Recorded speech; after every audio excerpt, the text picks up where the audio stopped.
Okay, hi everybody, I'm here with Maya Gatlin and Carrie Lee. Maya and Carrie, along with Eric Marquez, won the competition last year as part of the FA18 competition.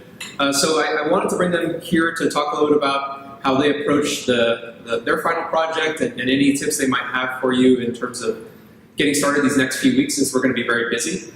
Carrie, you know from the studio, she makes Tuesday, Thursday hours, and Maya you might see around the department.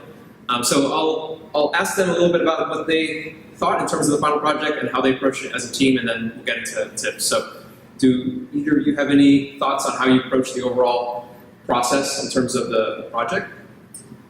Yeah. So our team, basically, we tried to work in small increments, so we didn't work like 6 hours a day or anything. And that really helped with us. So we did like maybe 3 to 4 hours a day in studio, like Friday through Tuesday, because we had Wednesday studios. And we wanted to make sure we had enough time to test everything, because most likely, or we learned through like 2110 that your first build will probably not work perfectly, and you're gonna have to reiterate your design. So we tried to have our build done in like the first day or two, and then that way we could just focus on testing and rebuilding if necessary. So being done on, say before the weekend's over, and then testing before studio on, was it Wednesday? Yeah. Another thing that we think we did pretty well was we wanted to make sure that we were close as a team. So we, if we went to Home Depot to get some parts for the mechanism or anything, we would go grab some food afterwards. That made it really easy later on. So like if we had a problem to solve, or if we got really stressed, we really knew how to talk to one another to work through those problems. So. Great. And how was it being on a team of 3 and approaching this problem that way? I think it was a bit easier with a team of 3. And we always did things like together. We were always all there for the most part. So I think it's almost easier with a team of 3 than a team of 4. So how much time in terms of the actual devices that you put together, how long would it take, say for one competition, how much time would you spend on a device? In the beginning, it took us longer because we built our whole frame. So we actually didn't tear apart anything on our machine, and we just kept adding to it. So the first week, it probably took like 30 hours in the studio, and then like each week after that, it would take less and less because we already had everything on our machine. Yeah, we were just doing tweaks to previous mechanisms.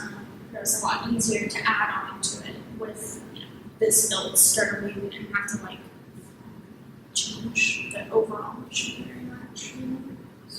So any general tips for students as they get into so next week we're starting the first team competition, which is the first Mechatronics competition, and beyond that, that we have 2 or 3 more competitions after that. So do you have any general tips for them in terms of how they get started?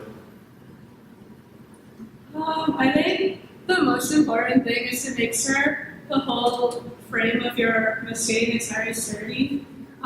So we decided to add like 2 cross sections to make sure that the vertical posts wouldn't tilt in any direction.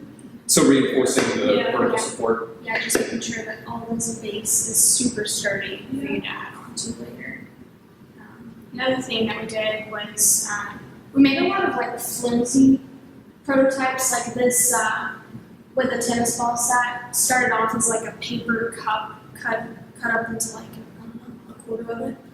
And then we reinforced it later once we knew that the mechanism worked. So you don't have to build it to last right away. You just need to make sure it works before you make it pretty, basically. And also make sure everything is not relying on one launch. When your machine launches in the very beginning, make sure everything is not relying on that. So if that doesn't launch properly, then your whole machine won't work. Yeah. So don't have any dependencies on various items? Yeah, we actually had a problem. We had something that was here that would roll out as soon as this launched, and we noticed that the first round of the final competition, it got stuck, and our entire machine didn't work. Nothing worked after that. So as soon as that round was done, we made a split decision to, take that off, and we knew everything else would work really reliably. So.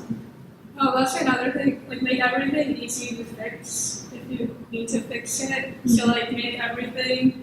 I guess like try to make everything easy or like accessible with the hand drill, and don't have like screws in places you can't reach. Yeah. Tool. Make sure everything's like really easily replaceable, and when you go to the final competition, it's really convenient to bring like a bag of tools or maybe even replacement parts. I think we might have had a replacement arm in case this broke while hitting another, person's machine or team's machine. Make sure you have like all of that stuff handy. Like So you would carry spares, Yeah. these different items. Carry spares, carry like tools and stuff with us. Always had a tape measure in case we needed to, because we would measure exactly where our machine needed to go. So on setup for the device, when you're actually getting ready for a competition, there's a checklist, and Yes. how did you approach it? We each had an individual checklist that we kept with us at all times, and then basically we each had tasks that we had to do before boxing. Yeah.